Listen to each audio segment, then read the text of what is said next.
ಜಿಂದಾಬಾದ್ ಜಂಗಿ ಕುಸ್ತಿ ನಡೀತಾ ಇದೆ. ಸರ್ಕಾರದ ವಿರುದ್ಧ ಹೋರಾಟ ನಡೀತಾ ಇದೆ. ಸರ್ಕಾರದ ವಿರುದ್ಧ ಗವರ್ನರ್ಗೆ ಬಿಜೆಪಿ ನಿಯೋಗ ದೂರನ್ನ ಕೊಟ್ಟಿದೆ.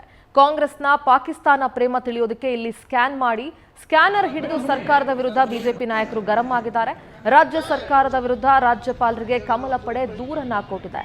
ಪಾಕ್ ಪರ ಘೋಷಣೆ ಕೂಗಿದ ಆರೋಪಿಗಳನ್ನ ಬಂಧಿಸಬೇಕು, ಸರ್ಕಾರ ವಜಾ ಮಾಡಿ ಅಂತ ರಾಜ್ಯಪಾಲರಿಗೆ ದೂರನ್ನ ಸಲ್ಲಿಕೆ ಮಾಡಲಾಗ್ತಿದೆ. ರಾಷ್ಟ್ರ ಕಾಂಗ್ರೆಸ್ ಸರ್ಕಾರಕ್ಕೆ ಅಲ್ಪಸಂಖ್ಯಾತರನ್ನು ಓಲೈಸುತ್ತಿರುವ ಕಾಂಗ್ರೆಸ್ ಸರ್ಕಾರಕ್ಕೆ ರಕ್ಷಣೆ ಮಾಡುತ್ತಿರುವ ಕಾಂಗ್ರೆಸ್ ಸರ್ಕಾರಕ್ಕೆ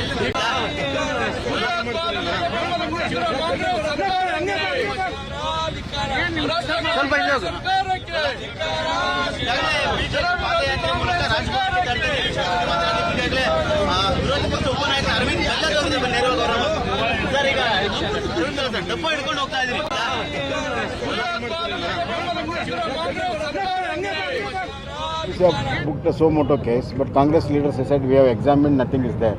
They are giving clean chit before the inquiry has been done, and then trying to make some false arrest just to show up. It is totally a cover up by this government, and they are pro-Pak elements. That's why we condemn it, and we have submitted the memorandum to government. Sir, there were no other MPs who won, Mr. Chandrasekhar or the BJP MP, no supporters came. But Mr. Nasir Hussain came with a See, large number I'll tell you, even in media it is reported that the elements which are linked to terrorist organizations might be responsible for all this. So it's a very serious matter. It's a serious of internal security of this country. It's a matter. ಸರ್ಕಾರವನ್ನು ವಜಾ ಮಾಡಿ ಅಂತೇಳಿ governor ಆಫೀಸ್ಗೆ ಬಂದು memorandum ಅನ್ನ submit ಮಾಡಿದ್ದೀರಿ.